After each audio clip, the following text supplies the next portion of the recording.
question everybody asks when you bought a Boxster is, couldn't you afford a 911? Or why didn't you get a 911? Or if you were to say, oh, I've got a Porsche, they would say, oh, a 911. In today's video, I'm going to be finding out whether I have made a mistake in buying a Boxster and I should have actually bought a 911. I'm going over to Cafe and Machine now to meet up with Will, who's also got a YouTube channel all around his 997 Carrera S, which is the 911 of the same generation as this Boxster. So I think it'll be a really good comparison to see whether I've saved a load of money by buying one of these, as these are half the price of a 911. So we're going to be seeing whether this was an intelligent choice or whether I should have saved up and gone for the main car. So we're going to head to Cafe and Machine now, catch up with Will and see what his car is all about. All right, so we're here. We've got the two cars parked up. Now this is Will's 997 Carrera S, which, just following this on the way in, does make me think I could do that. There's something about a 911 that does have that more iconic Porsche look. When you say Porsche, you think 911. But yeah, just coming around here, we've got similar wheels and brakes. You can get the lobster claws on this. But does this offer sort of a more complete package than the Boxster? Coming around, of course, you've got the quad exhaust versus just the dual tip on mine. You can see here, that is where the engine is. You can see it just hanging out versus the Boxster there. So I guess that just does give more unique handling. That's something we'll find out when we get in the car in just a minute. In terms of costs on these, the running costs will be pretty similar because so many of the parts are shared. So if the outgoing cost is pretty much the same, are you getting a better car going for a 911? With the values of Boxsters being so low, is that actually a reason why you should get a Boxster over a 911, as you are still getting that Porsche experience, but maybe without that initial buy-in? Well, let's jump in the cars, see how they compare. We started off with Will getting behind the wheel of my Boxster to see what he thought, being a 911 owner. Just pull it away. Yeah. A lot more delicate. Okay. A lot lighter than the 911. And then in terms of like just sitting in it from an interior perspective, is it, because the 911 feels quite substantial. Mm-hmm. You've got a much bigger dash and more dials. Yeah, I think it is a bit more cozy. Yeah. But that's to be expected, I think. Sounds good. Yeah, you got a bit more going on in terms of the dials. Okay. Your shifter is a shorter throw. You got a short Yeah, shift? I've got a short kit on there. So, yeah, I mean, just first impressions are it is a lot more delicate. Okay. Doesn't feel as kind of chuck it around like brute. Yeah. That's one thing that surprised me with the 911 actually, is that when I got in it and drove it for the first time, I was assuming that it was actually going to be a lot like this. Okay. Quite delicate. Yeah. But actually it's quite a bit more, kind of, a bit more of a Brutus. But it feels lovely, dude. Nice and balanced. But your exhaust sounds really good as well. Yeah, when it sits between 2 and 3 and you put your foot down, that's when it drones, which is like motorway speeds. There we go. Let's not spin out of the roundabout. Oh, it's so predictable though. It's like proper. Obviously, it's raining, so we can't. Yeah, I don't want to pushing it. Drag your car either. So, but just a little tickle around the roundabout. It does feel so balanced. Yeah. And I can sort of tell what it wants to do. Mm. You will notice when you have a crack in the 911, it does feel rear-engined. The weight is behind you. Yeah, you can feel that. And the front is quite a bit lighter than this. Okay. Well, maybe not lighter, but the weight transfer is there. Yeah. Okay. Whereas in this, it's just flat. Yeah. But in terms of power difference, what's the 911 in terms of power? 355. 355. Okay. BHP supposed to be. Yeah. It's pretty good actually. The power is, and I was talking to you about obviously Scotland earlier. Yeah. That I went with my mate in the M2, and it kept up with the M2. Okay. So I think the weight of these cars, or generations of like the early 2000 Porsches. Yeah. I think the weight really helps, because you look at the horsepower and you go, oh, 300 odd. Yeah. That doesn't sound too impressive. Well, it should do in this day and age, but it doesn't. But the weight really helps, doesn't it? So, yeah, it's pretty light. Oh, that sounds good. I mean, it would be a bit different to yours, because yours is on BCs at the moment, and this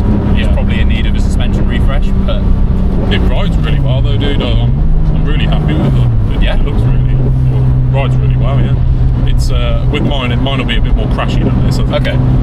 But I think that's due to the solid top mount issue that I've got. So I love that. You can sort of hear some pops. Yeah, it's got a bit of an overrun to the exhaust. Which I think that is it's almost essential with one of these to really get it to sound like a Porsche. Yeah. Get some sort of exhaust on it, maybe not a Top Gear one, but some sort of exhaust, because the stock one is actually really restrictive. Yeah, I mean, when you have a go in mine, all you hear really is intake. Yeah. When you floor it, it sounds lovely, it sounds really good, but you don't get that. Okay. Popping and crackling and stuff over on out the back, and I love the view out the rear as well. Yeah. The Porsches. Yeah, you do get quite a bit of it. But it's great when you got the roof down. That's the main reason I got the car. Coming from an MX-5, I wanted something that the roof comes down. Yeah. I think Caymans do look better than Boxsters, and then 911s look, I think Boxsters sort of the worst looking of the sports car until you get the roof down. I was going to say, get the roof down and they look wicked. Yeah. It's wicked. Like there is a power difference. I think you do notice that. Those bumps in my car will be atrocious. Okay. So I love the way it rides really smoothly. Handling is brilliant. It handles a little bit better than mine, I think. Oh, really? The mid-engine really does. Like that is wicked. I mean, I'm not even pinning it, but I just know what the car's doing. Yeah. In mine, you do get that. You can feel it at the back, especially with it being a two-wheel drive. Yes. Yeah. To the back. But the benefit of it is, and what I do feel in this one, or do you feel the difference?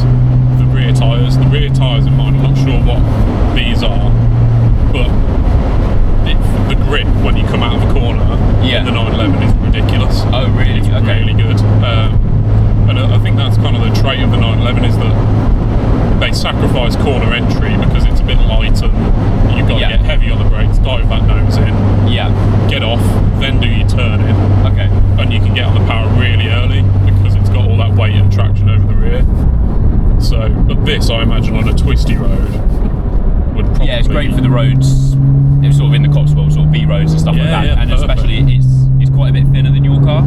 Yes. So when you do get the tractors coming the other way, you can't just... I don't sort of... yeah, exactly, just slot it through. Send it. Yeah. Yeah, no, thank you very much for... Yeah, no, 100%. I mean, this is something that you can't do on the Boxster, is pop the rear cover and actually see the engine. I don't know how easy these are to work on, but once you get the air intake out the way, I'm sure that's pretty accessible in there, if you were to do any work on it yourself. I did do the alternator myself, well, with me and my dad. Yeah? So it weren't too bad actually. Once you got the belt out of the way and done that bit, it's fairly easy. Now it's my turn to get behind the wheel of the 911. It's all pretty Porsche as usual. Yeah. There you go. All right, immediately. That's a different noise. A bit more meaty than mine. I get what you're saying. That feels a bit sort of delicate almost. But yeah, I mean, you will get a difference because of the coilovers. I mean, straight away it's bumpier. But it's it feels heavier. Feels like a steering's a bit heavier. I mean, immediately another thing that's hit me is the noise is coming from a totally different place. Because in my car you get a load of whirring, and because the belts are literally right behind your ears, and you've got the intakes as well, which are on either side of the car. But this, it feels like it feels like the engine's at the back. It's just in a different area to you, whereas the Boxster feels like the engine's on the rear seats. I do quite like the fact that it's a hardtop as well. And the headliner is kept in good condition considering it's it's a 158. This is a high mileage example, 158,000 miles, but has had the all-important engine rebuild, which if you're buying one of these, that's the main thing I'd say look out for. Either budget for one or find one that's already had a rebuild done, and then you don't have to worry about bore score. All right, immediately. Yeah, it's feeling a bit stiffer than my car, definitely. But that's the BCs, and that is a mod that I will be looking at doing at some point, because I think my suspension's a bit bit tired. I mean, even just driving down the road, I'm very aware that that weight is behind us. Everything's in the wrong place. It feels very different, but at the same time, it's just Porsche as usual. So coming up to the first roundabout, this is when you can really tell what a car is going to feel like on the road. So we'll just go round it in a second. Oh, right, okay. No, I do get the feeling that if I were to, I can see what it wants to do. If I were to put some power down a little bit too early, Yeah. I might be going for a hedge. Yeah. Which I guess is quite fun. Yeah. Yeah. It keeps you on your toes. Yeah. We'll just get some temperature. Yeah. It's. I think, like I said in your car, it's the weight of this. It's quite a bit heavier, in my opinion. It feels a bit heavier. Yeah. All the controls feel a little bit heavier as well. And yeah, everything's in the wrong place. So you need to think about sort of what the car's doing. It felt very second nature jumping in yours, and I felt immediately like the car was kind of an extension of me. It does just wrap around you in the Boxster because it's small and light and narrow. I think the main takeaway that I've got is if I wanted to go on like a road trip, I think I'd probably still stick with this.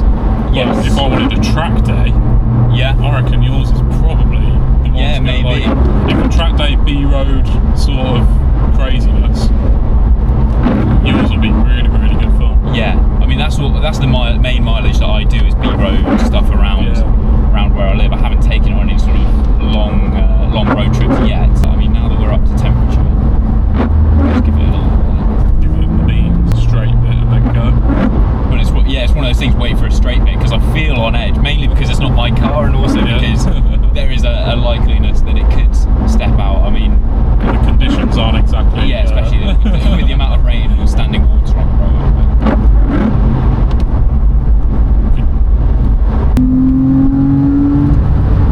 Okay. There you go. Yeah, I can see why you had a lot of fun with this up in Scotland. The whole point of my video is going to be should I have bought one of these instead of a Boxster? I think a good question is should you buy one of these as well as, because they're very good at doing two different jobs. I think it does depend on how you're going to be using the car, because I could very easily see myself having one of these and then as almost not daily but something for bigger trips, doing good miles in. And then if you did just want a early morning B-road blast, to go out in the Boxster on a sunny day where you can benefit from having the roof down. But yeah, I'd be very tempted to agree with you there. I think. Have you ever had people in the back? I haven't. I probably would not really bother. No. Unless it's a good parcel shelf, I guess, for bags and stuff. Yeah. Or if your mate conveniently has no legs, that'd be fine. But I think if you've got kids or something, it's not too bad. Yeah. But for me, I'll just use it for luggage, all sorts of detritus and wrappers.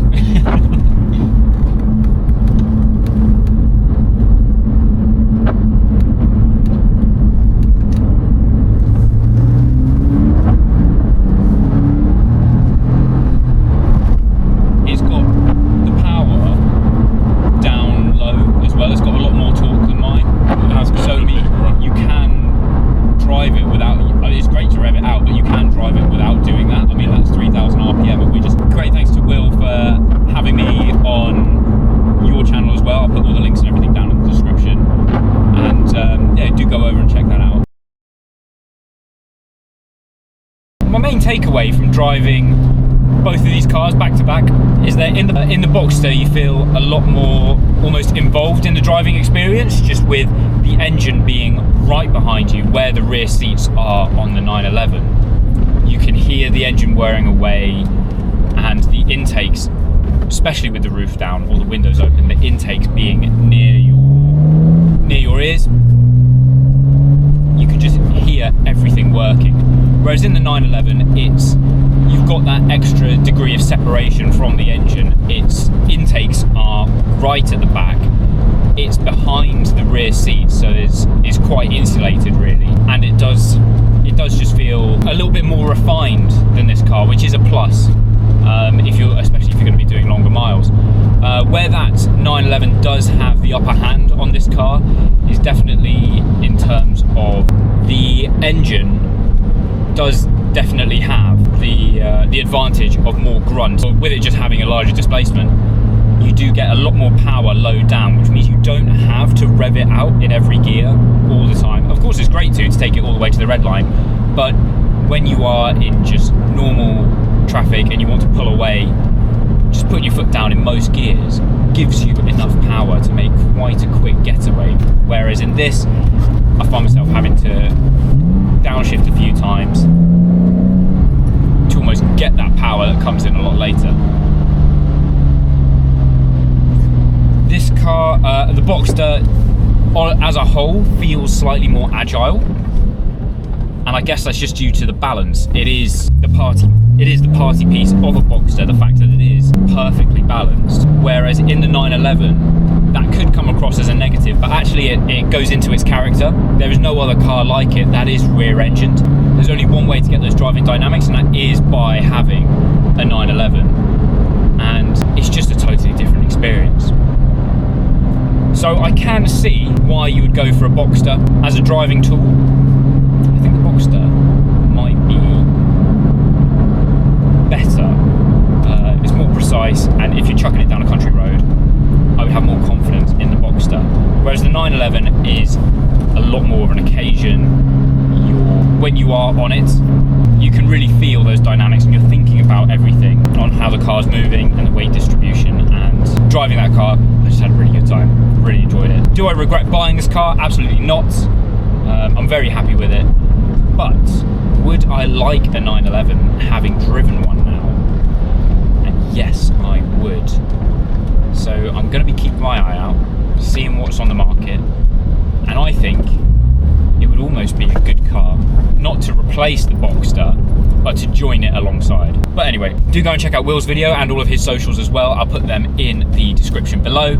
Hopefully you enjoyed the video having another car on here. If you have a car that's similar, that could do a good comparison to this Boxster, whether that be another Porsche or maybe something of a different brand, drop me a message on Instagram, Will Behind the Wheel. That's a new Instagram I've started, just for Porsche stuff. And we'll take it from there. I hope you enjoyed it. I'll see you next one.